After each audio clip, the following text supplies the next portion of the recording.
This video, I'm going to continue from my last video, which is actually Michaelis-Menten equation. Now, if you have not watched my first video, just pause this one right now and go and watch it. And if this is your first time coming across our video, visit our channel as usual. Make sure you click on the subscription button. It's very, very important. Thank you. Now, let's just continue. In my last video, we actually derived out all these formula that we have here, right? And in my last video as well, I explained how enzyme catalyzed reaction, how it actually works. That is, enzyme what we bind to substrate, right? To form what? To form enzyme substrate complex. Then which further reduces it into enzyme and what? And product, right? And the rate constant for this whole reaction is actually what? K1, or the backward is actually what? K minus 1. And this guy is actually what? Is actually, let me just say K, let me write it as what? K2. Right? That's making sense. Now, in my last video as well, I actually explained what the last assumption. I call it saturation was assumption, and in this case I'm going to be calling it steady state assumption, although it is still saturation assumption. The rate of formation of ES is equal to the rate of what? Of deletion of ES. And again, let me just go back and write it down. As steady state, right? As steady state, we said rates of what? Of formation. Let me just say rate of what? Of formation. And what are we forming? We are forming what? EX, right? Is equals to what? Rate of what? Rate of dissociation, right? Of ES. Rate of dissociation of what? Of ES. And one thing I want you guys to know is that ES can actually work dissociate in what? In two ways. It can dissociate to form E plus what? Plus P. And at the same time, it can dissociate to form what? E plus what? Plus X. Are you with me now? So it's very, very important. But let's just continue. Now, at steady state, what happens? We said the rate of formation of ES must be equal to the rate of dissociation. So the question is that what is rate of formation? Let's just write that. Rate of formation, I'm going to write it as ROF, right? Rate of formation. That is basically ROF. The rate of formation is basically this one that you're seeing red, right? This is basically our substrate, and this is product in that case, according to rate kinetics. Right, so if you want to write the rate equation for rate of formation, it's going to be what? It's going to be K1, right? Then times what? Constituent what of E, which is the enzyme, times what? Constituent what of the what? Substrate. I'm going to call this bad boy equation 1, right? Then moving on to the rate of what? Of dissociation, I'm going to write it as ROD, right? And ROD is going to be what? Is of 2. Dissociation can actually occur like this, are you with me? And it can occur like this. Are you with me now? So if it is occurring like this, so this one is going to be what? Our reactant for that case. In that case, if it is basically for a backward reaction, this is going to be the reactant and this is going to be what? Be the product. If we follow the arrow. So in that case, I'm going to have this what be, this is going to be K minus 1, right? Times what? Times that's going to be ES, which is basically what? The backward. You know, don't forget this is what is the reactant. If you are following this backward, then plus forward. And if it is this forward, this is still what the reactant and this is what the product, right? Don't mind, I'm just explaining like that so that I can get it. So rate constant is going to be what? Rate equation is going to be what? It's going to be K2 multiplied by what? ES. So here I'm going to have what? K2 times what? ES. That's making sense. And then what we say is what happened at steady state? At steady state, ROD is equal to what? ROF. Abinam. So in that case, I'm going to be equating this guy and this guy together. And let's see what happened in that case. So I'm going to have K1, right? Times enzyme concentration, right? Then times what? Substrate concentration is equal. We're going to have K minus 1, right? Times what? ES plus what? K2, right? Times what? ES. It's also very, very important. Now let's see what's going to happen here. If you have watched my first video, you notice that I said as free enzyme equals to 0. And yeah, I actually explained some reason why free enzyme will be equal to 0. And I said that is occur whenever all the active site has already been occupied. So in that case, what happened as E equals what? Equals to 0. Right? Initially, we said enzyme total equals what? Equals to EX. We are not going there now. Now, moving up, we have what? Enzyme total. The total enzyme at the beginning of the reaction is what? Free enzyme plus what? ES. So we have to make our free enzyme the subject of the formula because we have to replace it here. Because in an enzyme catalyzed reaction, the free enzyme at steady state, there is just like free enzyme at steady state because all the active site has been occupied at steady state. Are you with me? So in that case, I'm going to make my ES the subject of formula. In such a way, I'm going to have what? I'm going to have enzyme equals what? Enzyme total, right? Minus what? ES complex. right? So in that case, the next thing I'm going to do now is just to substitute the value of free enzyme to this particular part that you are seeing here. And in that case, I'm going to have K1, right? Then here I'm going to have, open a bracket, here I'm going to have what? Enzyme total, right? Minus what? Free enzyme, right? Then close the brackets. I'm going to multiply this by what? By substrate concentration, right? This is going to be equal. Moving on, we're going to have K minus 1, then multiply what? By EX, right? Plus K2, multiply what? EX. This is nice. So now let's go ahead and open the bracket to see what we are going to have. So here we're going to have K1, right? Times what? Times we're going to have enzyme total, right? Right, multiply what? By our substrate, then minus what? K1 again, right? That's going to be multiply what? By EX, right? Multiply what? By substrate concentration. Then this is going to be equal. We're going to have this what? To be K minus 1, right? Times what? ES plus what? K2 times what?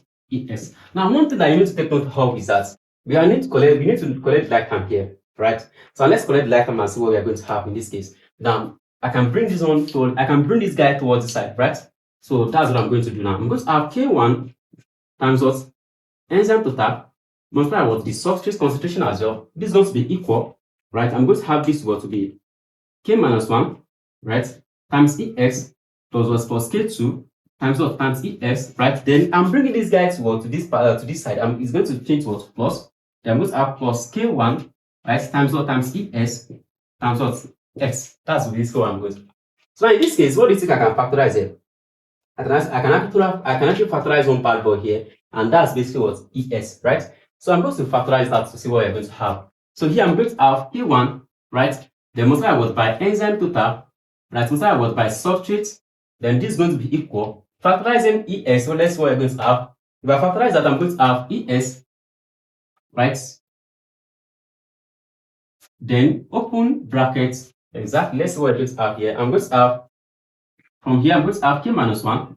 Exactly. Then plus what? This is going to be K2, right?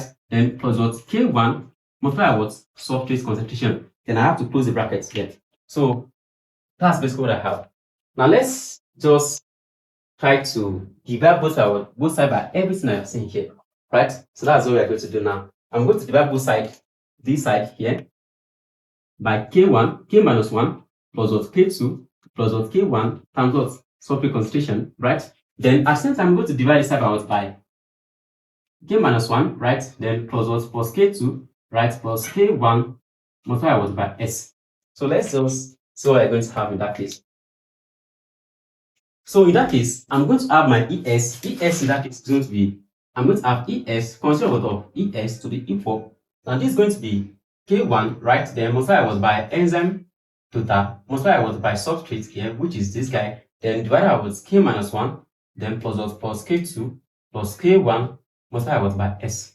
So that's basically what I have. Then what can I do here? I can basically divide all through by what? By K1. I can divide all through by what? By K1, right? So if I divide all through by K1, I'm going to have what? I'm going to have enzyme substrate complex to be equal. Here it's going to be K1 minus divided by what? K1, right? Then followed by what? By, let me just represent this one with another marker. I'm going to have what? Enzyme total, right? Then multiply what? Substrate concentration divided by what? I'm going to have this what? K minus 1 plus what? Plus K2, right? Plus what? Plus K1 multiply what? By substrate. Then I'm going to divide all through by what? Let me just divide this guy by what? By K1 and this as well by what? By K1, right? So if I do that, this is what I'm going to have next. I'm going to have enzyme substrate complex concentration to be equal. This you cancel this right out. I'm going to have what? Enzyme total, right? Multiply what? Substrate concentration divided by what? This you cancel this. Now, one thing I want you guys to know is that you see this equation that you are seeing here, this one that you are seeing here, right? Right? Is basically, I'm going to represent it as another constant. You know, we have it to be K minus 1, right? Plus what? Plus K2 divided by what? Divided by K1. This is what you guys need to know and you need to understand.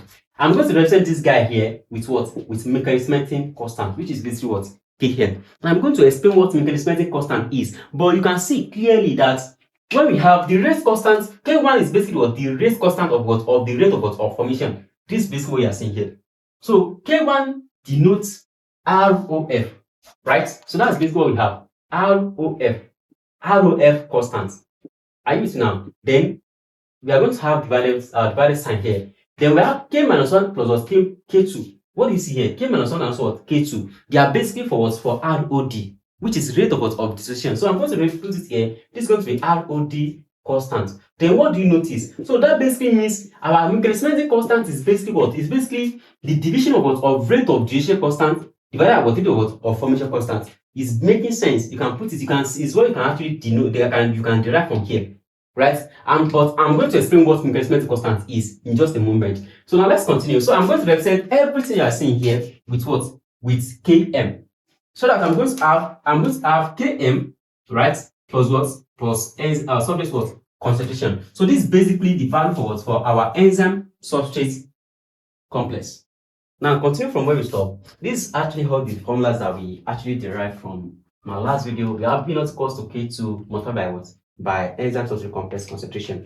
So in this video, I'm going to be focusing on this formula here, and I'm going to be focusing on this formula here to derive the Michaelis-Menten equation. But I'm going to put all this one in between.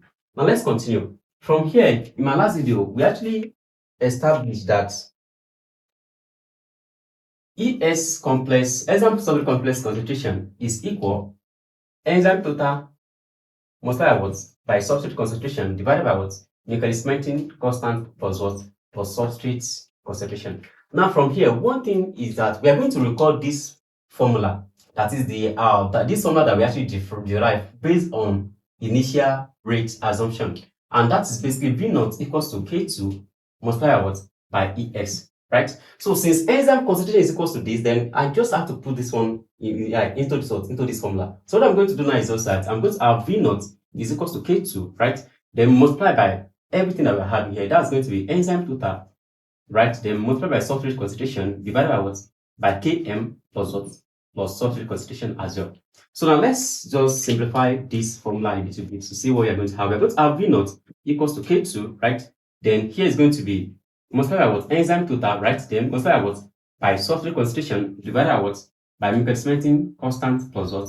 Substrate concentration. Now if you look at this area, we have K2 multiply by what? Enzyme total, right? Multiply by what? Substrate concentration. What I'm going to do now is that if you come back to what? To this particular formula here, V naught equals to K2 multiply by what? By enzyme substrate complex. And we know that this formula, we're actually deriving it based on the steady state assumption, right? That is, it states that rate of dissociation equals to what? Rate of what? Of formation, right? So now from here, at maximum velocity, that is at the point where all the active site of the enzyme has already been occupied by substrate, then that's going to be at Vmax.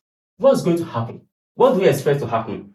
If you watch my first video that actually makes it of bigger to explain every series of reactions that we can have, the third video actually indicates that all the active site of the enzyme has been occupied. That is also, so the substrate has already bound to the active site. At that time, we don't have any free enzyme, right? So that basically means at maximum velocity, the total enzyme, right, is going to be equal to what? ES complex. That is considered of EX. Because if you come here, right, if you come to this guy here, we have enzyme total equals to enzyme concentration plus what? Plus enzyme substrate complex concentration. And then at Vmax, what happens to free enzyme? Free enzyme is equal to what? 0. If you dip in the 0 here, what are we going to have? We're going to have enzyme total equals to what? ES complex. So in that case, I'll just come back here. Since at Vmax, enzyme total is equal to what? ES complex. I can basically what? Put it here. In that case, I'm going to have V naught, right? I'm going to have V naught to be equal to K2 multiplied what? By EX, right? Multiplied what? By X divided by what? Km plus what? Plus X. Now what happens is that at maximum velocity, what is going to be the initial rate of what? Or the rate of what? Of the reaction. Or basically say the initial rate of the reaction at maximum velocity. At maximum velocity, the initial rate, or let me just say the rate of reaction is going to remain what? Constant. In that case, I can find another expression for this guy here, right? I'm having V naught equals to K2 multiplied by what? By EX, right? This is basically for what? For initial rate of the reaction. But at maximum velocity, the velocity of the enzyme is going to remain what? Constant. Because all the outside has already been occupied, right? Then the rate of the formation is equal to the rate of what? Of the reaction. So in that case, I'm going to have the expression for this particular initial rate, and that's going to be Vmax, right? Equals to what? Equals to K2 times what? Times EX. Why? Because it is basically maximum velocity. The rate is what? Is constant. Then this is what I'm going to have. So in that case, if you look at this, we have Vmax equals to K2 times what? Times EX. And that's basically the expression that we have here, right? So in that case, I can basically represent everything here with what? With my Vmax, and I'm going to have V naught equals what? This is going to be Vmax multiplied what? By X divided by what? Km plus what? Substrate concentration. So this is basically the Michaelis-Menten equation.